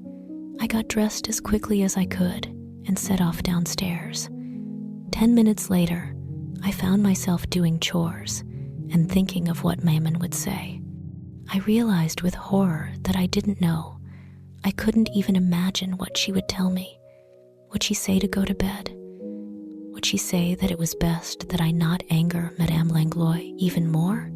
My eyes filled with tears. There must have been something wrong with me, forgetting my family. I had been here too long. I needed to leave, to get out. I wanted to run away. I stood up quickly and threw my towel aside, and as I did, suddenly the past year came rushing at me, being worked like a slave, taking tea to the infuriating prince every day, the lack of sleep, Margot, my family, the storm of the day before, and most of all, Madame Langlois' horrible smirks. Suddenly, everything started spinning. My head, my stomach, everything was exploding with pain. I let out a cry, then I hit the ground. Cécile? I opened my eyes, and gradually, the scene came into focus. I was lying on my pallet, and Elizabeth sat next to me, looking worried. Cécile, how are you feeling? She said. I wanted to reply that I was all right, but the words wouldn't come out. I was too tired. I drifted back to sleep. How is she? She's not very well, Your Highness. Then she must be moved from this filthy room. I demand it. Put her in one of the spare bed chambers in the east wing. Yes. Sire. My eyes fluttered open, and before I fell back asleep, I thought I caught a glimpse of... No, it couldn't be. It was impossible. The prince, looking at me? Or had I dreamt it? Was that the prince? I said weakly as soon as I could. What? Elizabeth said. The prince, I repeated. Yes, he was here a few hours ago, she said, looking confused. A few hours ago? It had seemed like but a moment ago to me. I looked around lethargically. Where am I? The East Wing, another voice answered. Elizabeth? I called. She left, dear, said a kind older maid called Helene, smiling down at me. What a horrible mole on Helene's chin, I thought sleepily. I wondered with a pang whether I had said that aloud or in my head. Where did she go? I asked. Where did who go, love? Helene said. Elizabeth, I answered. Why couldn't Helene remember the question I had just asked her? She had to do her chores. She's been gone for hours. Helene said. It was as though I couldn't hold a conversation without falling asleep in the middle of it, and it was frustrating me. But before I could think any more about it, I dozed off again. Cécile, please eat this. I heard Elizabeth's voice. Helene said you left. I tried to tell her, but it came out too softly. Please, eat this. You haven't eaten in nearly 2 days, Elizabeth pressed, putting a spoon toward my mouth. I'm so hot, I moaned, and Elizabeth pulled back the blanket. A fire crackled. A fire in the servants' quarters? I thought dazedly. How odd. Just eat this, Cécile, she pleaded. I had only had a few mouthfuls of soup before I felt like retching. No more, I begged, before I fell asleep again. There was a cold compress on my forehead. I looked up. It was Elizabeth again. Good morning, she said brightly. How are you feeling? Any better? A little, I said.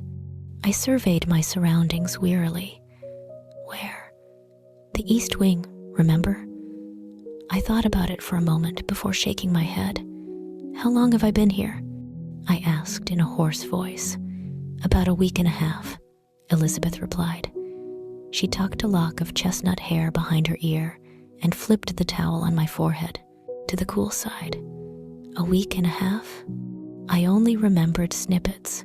Helene grinding strange-smelling herbs, a doctor looking at me, feeling hot and cold at the same time, nausea and terrible headaches, Elizabeth trying to comfort me, and the nightmares, the horrible nightmares.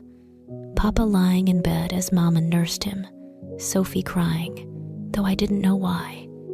The prince holding fast to my hand as I tried to run away from him. Margot pointing her finger at me and accusing me of stealing as I protested in vain. Madame Langlois just laughing. I tried to prop myself up in the huge four-poster bed. Someone had drawn back the curtains, and the morning light was pouring cheerfully into the room. Elizabeth stopped me. Lie still, Cécile. Doctor's orders. And the prince's too, she added with a slightly sarcastic smile. The prince? I said, thinking of my dreams with a shudder. What's he got to do with it? He's only been in here night and day, making sure you're well, Elizabeth said. The prince? Making sure I was well? Surely this was not the same prince I took tea every day. He ordered that you be moved here, and he brought in the royal doctor to examine you, Elizabeth went on. And when that doctor couldn't get you to wake up, he got another doctor. And if that wasn't enough, he's been visiting you 4 times a day. I couldn't speak for a moment. I was so shocked. I don't recall any of it, I said truthfully. Well, this is the first time I've actually had a conversation with you since, she counted quickly on her fingers. Last Sunday, I let out a kind of whimper. I'd missed so much work. Is Madame Langlois going to fire me? Don't you think about that old witch, Elizabeth said, bristling. It's her fault you're sick at all. She had better let you rest for a few weeks, or she'll have me to answer to." She put the cloth in a bowl of water and squeezed out the excess before slapping it savagely back onto my forehead. "I am not afraid of her," she said, her jaw jutting out. I smiled and briefly imagined the pretty Elizabeth standing up to Madame Langlois. A rather funny thought, not too far-fetched either. "I'm going to get you some soup," Elizabeth announced, leaving the room. I frowned, pondering what she'd said about the prince. This was all so uncharacteristically kind of him. I couldn't imagine why he would bother. Chapter 8. Truth. "How are you feeling?" I looked up from the tattered old book I was reading to see the prince standing in the doorway. "Better, I thank you, Your Highness," I said respectfully, but not kindly. "Please, come in." He stepped inside and sat on the chair next to the bed. "I have heard much of your kindness," I began after a moment, "and I owe you many thanks." The prince flushed slightly. "It was nothing," he muttered. There was a silence. "How did you learn of my being ill in the first place, Your Highness?" I asked, annoyed that I would have to be the one to make conversation. How could I not notice when some ugly old woman brought me my tea instead of you? It was my turn to go red in the face. "Of course. What a stupid question, Cécile," I scolded myself. "Well, I am glad to hear you're feeling better," he said briskly, "but I have work to do." "Of course, Your Highness," I said, reprimanding myself again for wasting his time. "And thank you again." He nodded and left. I exhaled slowly and loudly. That had been awkward indeed. "Any better today?" Not the prince again. I contained a sigh as I put my book down next to me. It was one I'd had since I was 13, so he wasn't really interrupting me. But hadn't our last meeting provided enough discomfort for a while? "About the same, Your Highness," I said. "Won't you sit down?" I asked politely, gesturing half-heartedly toward the chair next to my bed. He took the seat. I studied him for a moment. He looked different. He was still pale and thin, but there was something about him that was out of the ordinary.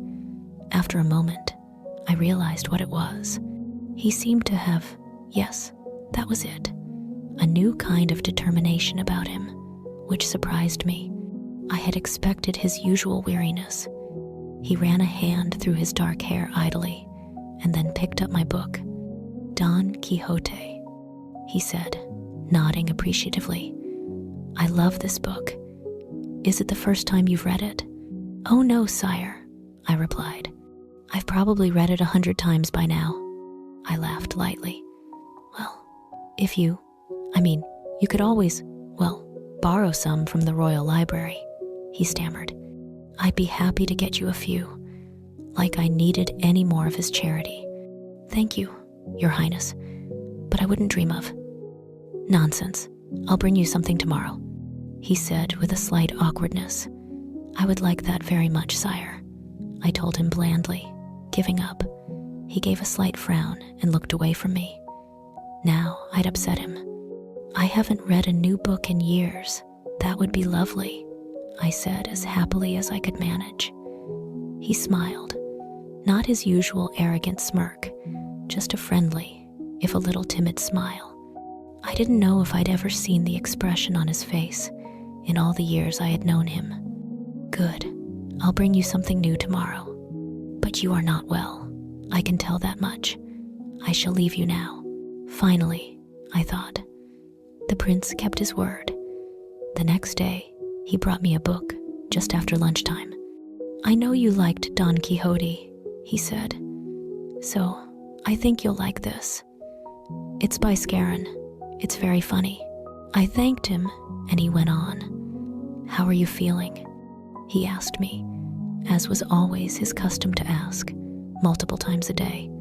"Still not very well, I'm afraid, Your Highness," I replied quietly.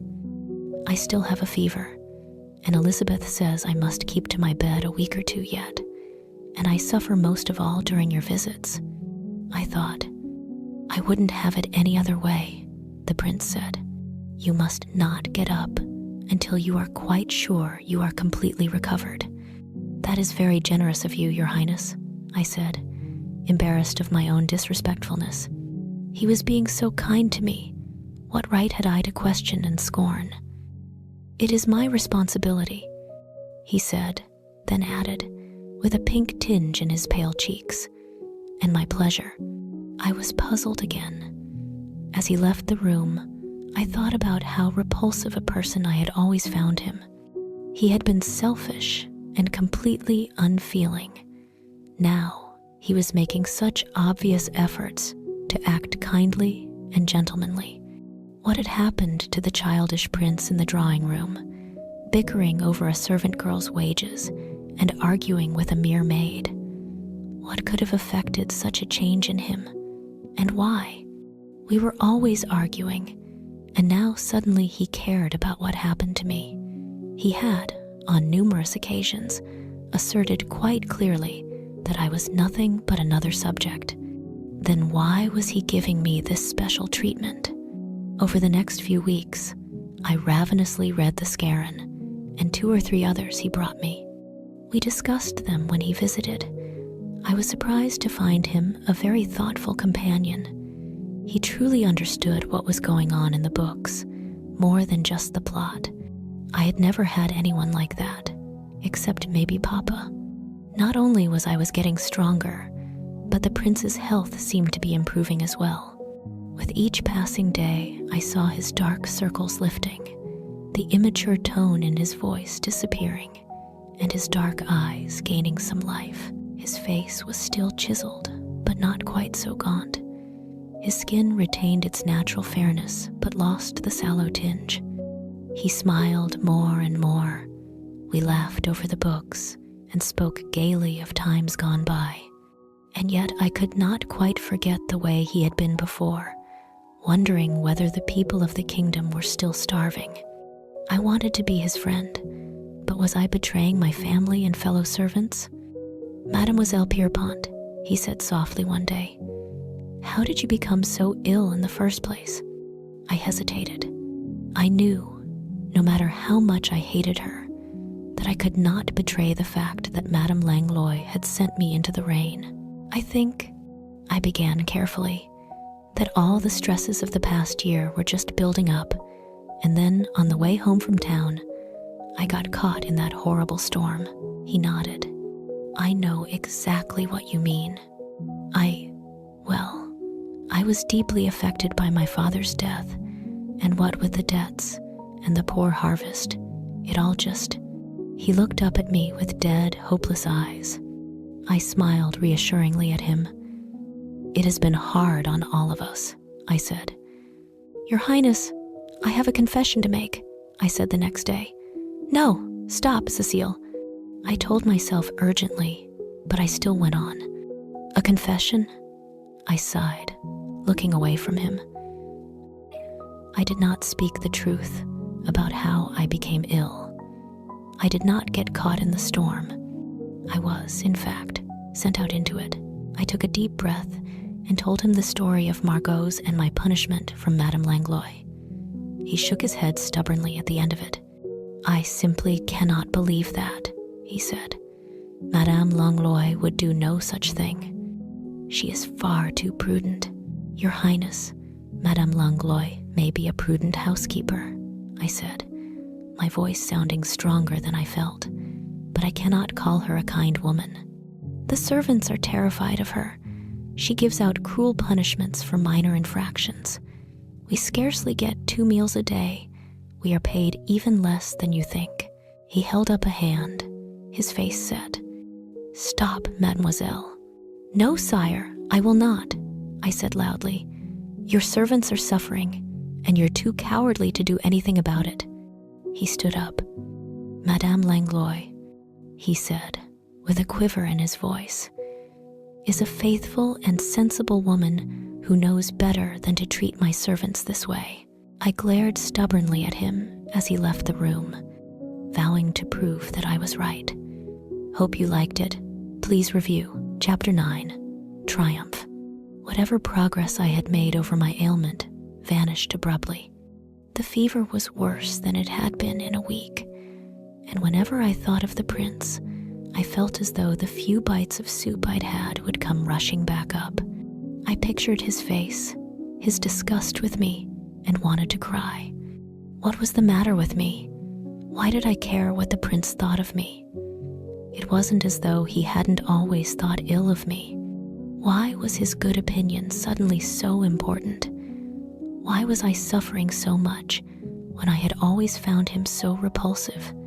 1,000 questions flew through my head, whether I was awake or asleep. Once, as I was starting to slip into an agitated sleep, a knock at the door startled me.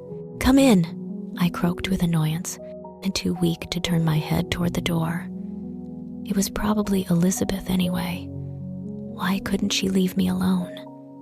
May I request an audience? The prince. I stopped frowning into my pillow and turned around. "Of course, please, sit down," I said eagerly. "I'm sorry, Mademoiselle Pierpont," he said sadly.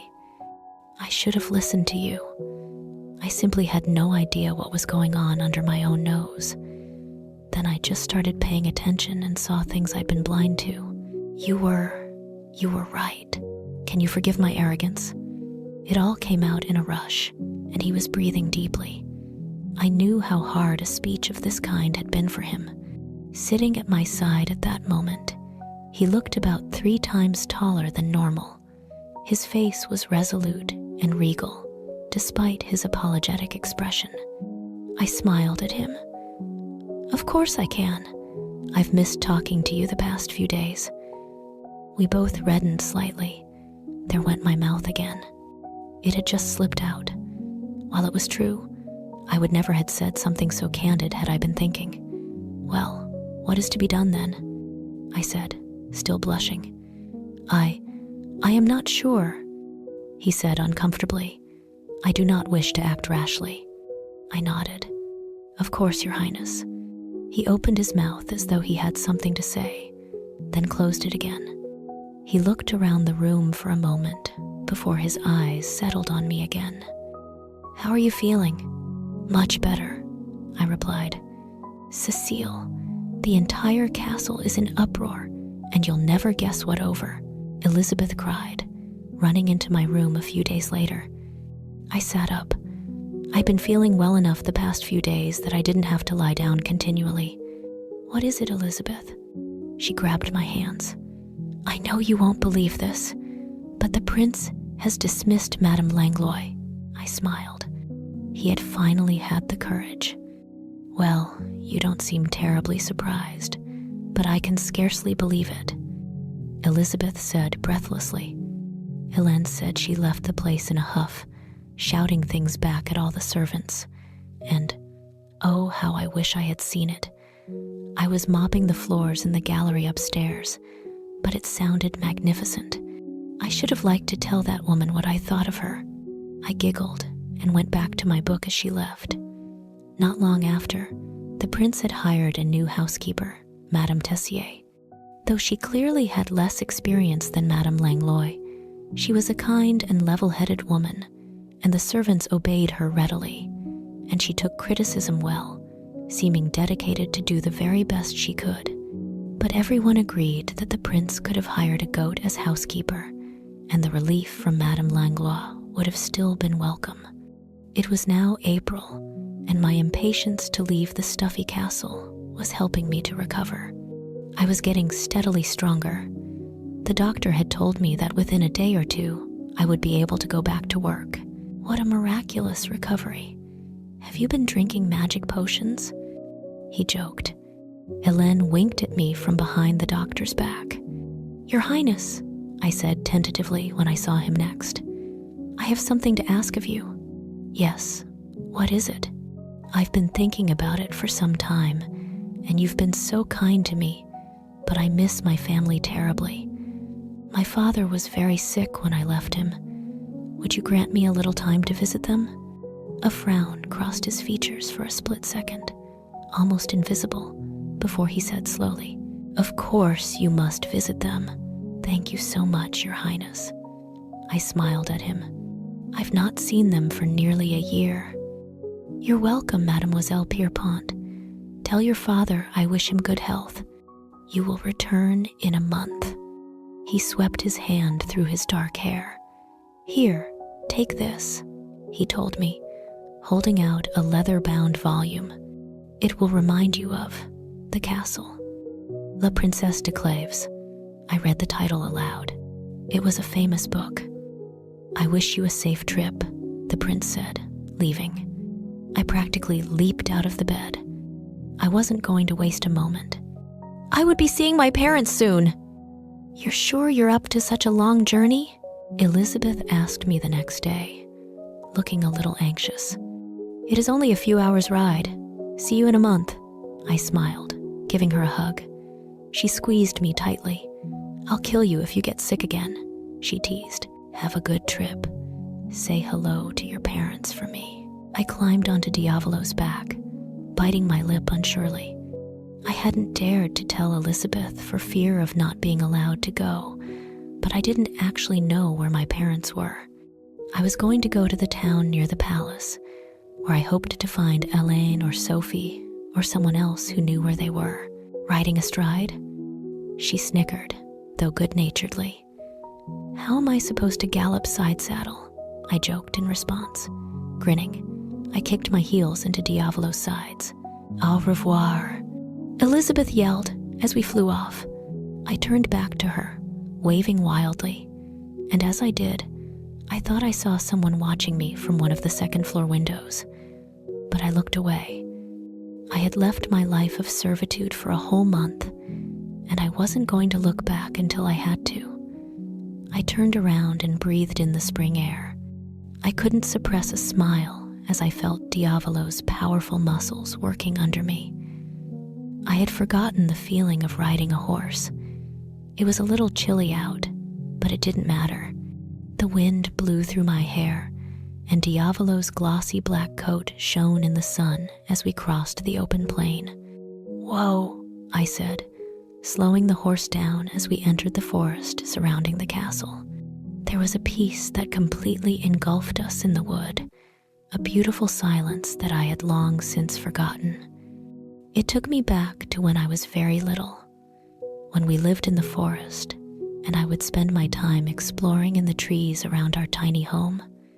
We rode on for an hour or two, entirely lost in my own thoughts. I almost didn't hear when a low voice said, "Bonjour." My heart started beating double time. I twisted my head this way and that, looking for the source of the voice.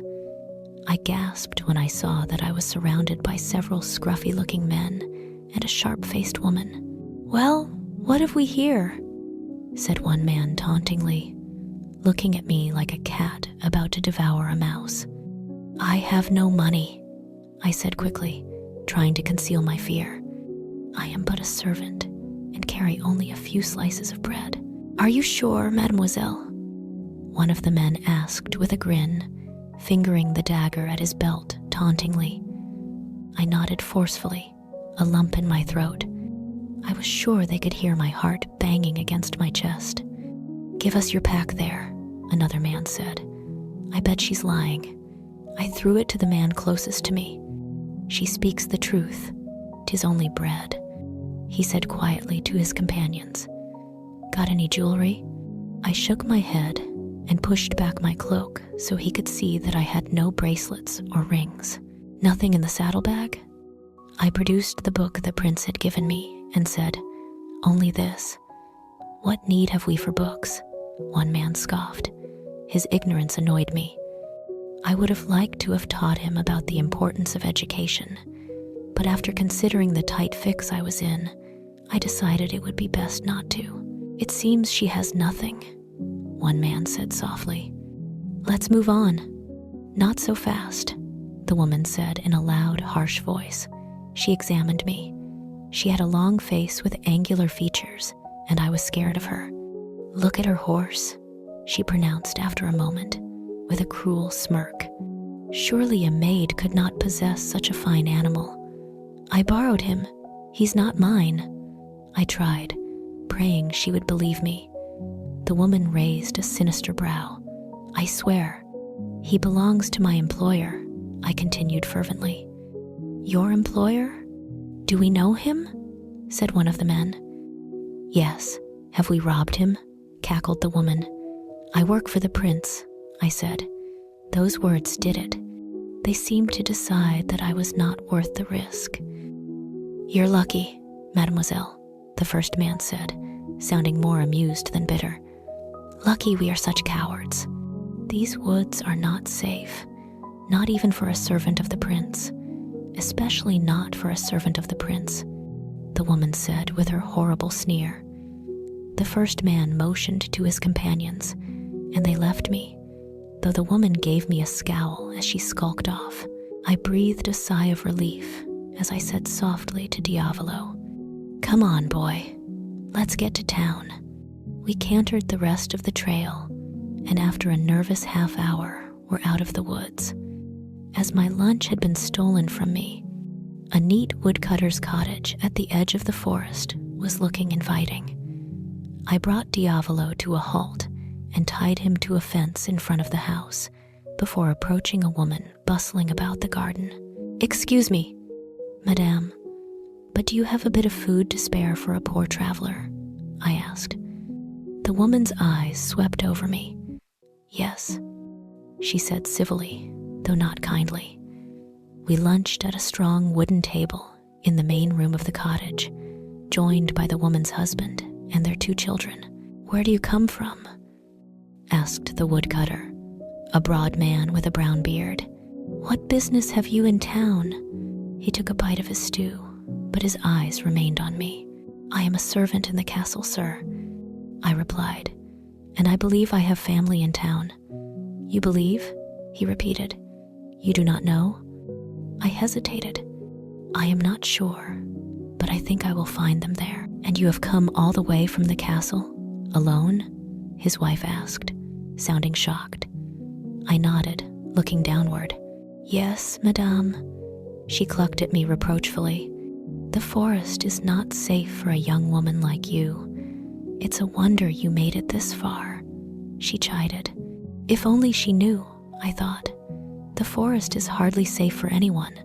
Put in their daughter, a girl of about 7, with enormous brown eyes, in a voice barely louder than a whisper. Anyone but Papa, boasted her brother, who was a year or 2 older. Papa is the strongest man in the kingdom. Their father chuckled jovially. They do love their papa so, the woman said, the most tenderly I'd seen her yet. Thank you for the meal. It was wonderful, I said soon after, once I'd finished my lunch. Look at that horse, the boy shouted upon seeing Diavolo. You must be rich. His name is Diavolo. I borrowed him. I explained kindly, though I was really thinking what a rude little boy he was. I believe you, whispered the little girl, taking my hand. Goodbye, I smiled at her. I squeezed her hand lightly and let go. Bye-bye, she said softly. I hope you find your family, the woodcutter said to me as I mounted Diavolo. His wife nodded, and I set off for town. Chapter 10. The Reunion. Excuse me, I said to a woman in the marketplace. Do you know Georges Pierpont? She shook her head distractedly and complained loudly to a vendor that his wares cost too much. Thank you, I said, disappointed once again. I put a hand to my forehead wearily. I'd spent the last half hour in the town square, asking everyone I saw whether they knew Maman and Papa. Can you direct me to the home of Georges and Virginie Pierpont? I tried again, asking an old man with long silver hair. I would if I knew them, my dear, he answered, patting me lightly on the shoulder. I thanked him and led Diavolo to a trough. He was no doubt thirsty after our long ride.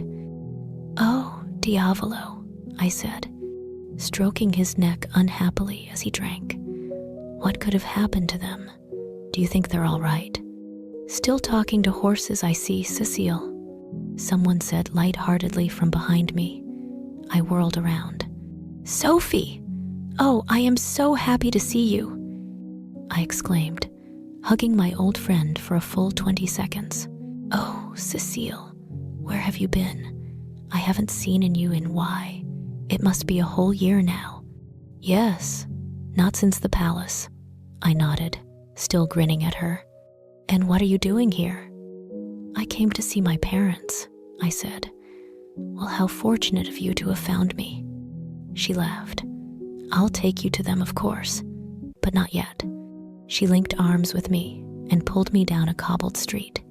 It took all my strength to pull Diavolo out of the trough while Sophie began her prattling. "Oh, how have you been, Cécile? Look at you.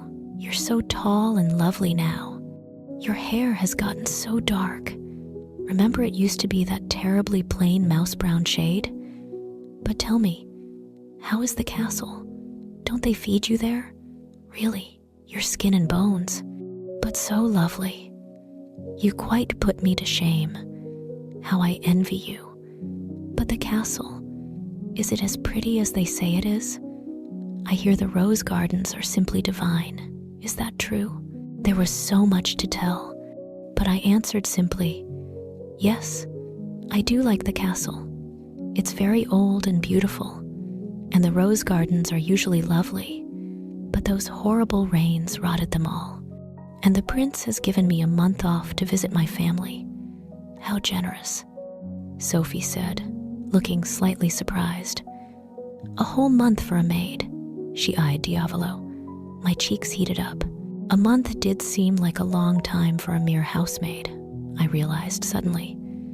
And what's more, the prince had lent me a magnificent horse like Diavolo. I changed the subject hastily. "Do you know where my parents are now?" "Why, yes," she replied. "They moved into the cottage in the woods you used to live in before you came to the palace. They come into town every few weeks," Sophie continued, "to get things in the marketplace and to visit Christophe and me." "Christophe and you?" I asked in a gossipy, girlish voice. She held her hand out to show me a simple gold ring.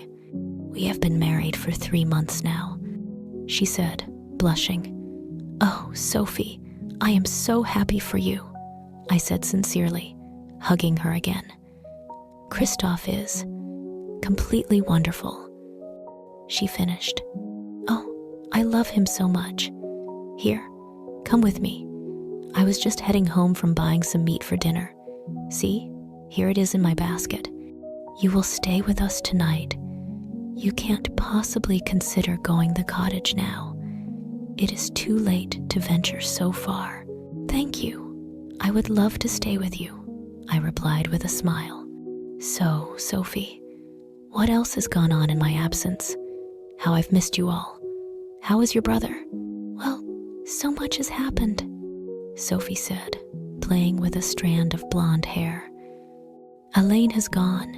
He is miles and miles away in a town I don't know the name of." "What for?" "He is off seeking his fortune there," she explained. "There is good land there, and he is a fine farmer. He sent us a lovely wedding present. It was a beautiful mirror, so delicate. It must have cost him mountains of gold. But anyway, that means he must be doing very well." "Then I am happy for him too," I said. "Yes, I am so proud of him," Sophie babbled on. I don't actually know that he's farming, but what else would he be doing? But whatever it is, I'm sure Oh, here we are. "Sophie," rang out a man's voice from another room of the ordinary but cheerful house we had just stepped into. "Christophe, I am home, and we have a guest," Sophie called back. "A guest, dear? Who is it?" Christophe came into the room and smiled at the sight of me. "Why, if it isn't Cécile Pierpont." "Bonsoir, Christophe," I said, as he pulled me into a friendly embrace.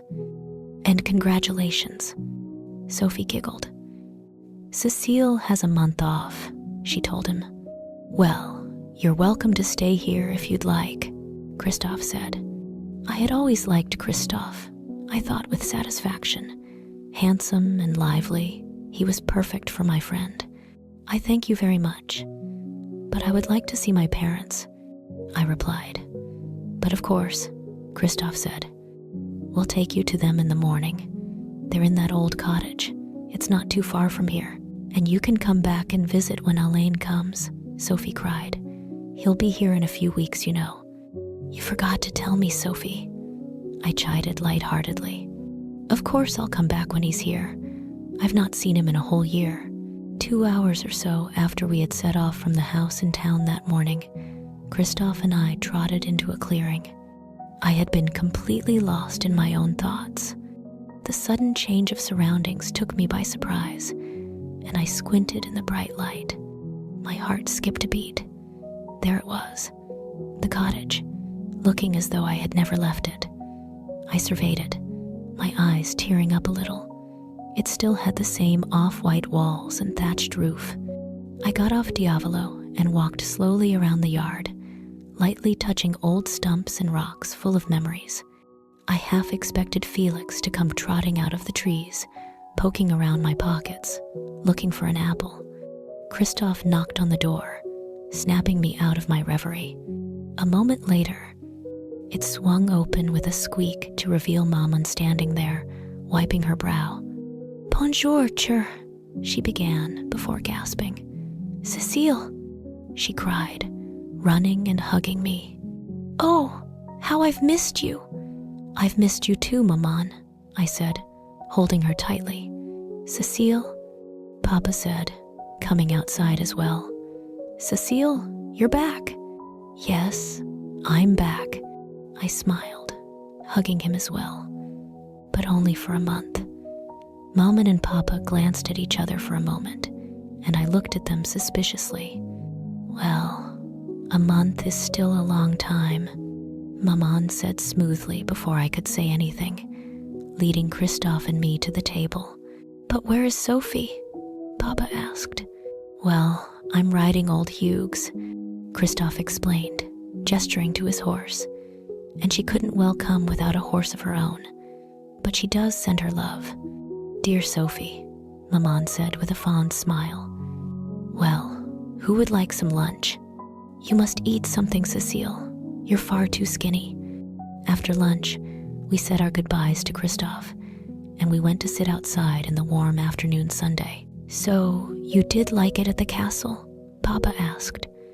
Oh no, not at all, I said in a rush. What? Maman said, looking worried. You said it was lovely when Christophe was here. I know, but I didn't want to worry him and Sophie. And the castle itself is lovely. And anyway, it's all better now, I said. Oh? Papa said. Yes, Madame Langlois was dismissed. Was she really? Papa said excitedly, sitting up in his chair. I've been waiting more than a decade for that woman to get what she deserves. Georges, Maman said admonishingly, though I could see a hint of a smile playing on her lips. She really was horrible, Maman, I said. She made us work from dawn until past dusk, and we hardly ate when she was housekeeper. You do look dreadfully thin, dear, Maman murmured uneasily. You should have seen me a month ago. I'm fat as a pig now, compared to what I was then. And what's more, once she made me, I stopped abruptly. There was no need to worry Maman and Papa with my illness. Made you what, Cécile? Papa said, raising a brow at me. Oh, nothing, I said, smiling lightly. Papa did not seem convinced, but he let the subject go. Did you hear? I said quickly. Alain's coming to stay with Sophie and Christophe in a few weeks. Is he, dear? Yes. May I go stay with them all when he comes? Of course, Maman said with a smile. Papa shot her a look, and she repeated decisively, more to him than to me. Yes, you should go, Cécile. I think it would be a very good thing. Is something wrong? I asked. Wrong? Oh no, Cécile dear, nothing at all, Maman said with an unreassuringly pleasant smile. Papa threw his hands up and walked inside. He gave a loud cough, and I looked worriedly at Maman. "How is Papa?" I asked. "Oh, don't worry about him, dear," she comforted me. "He loves it out here. The fresh air is so good for him." I frowned. Papa wouldn't be so sick if he hadn't worked so hard at the palace. I swallowed hard. I felt so guilty about my friendship with the prince.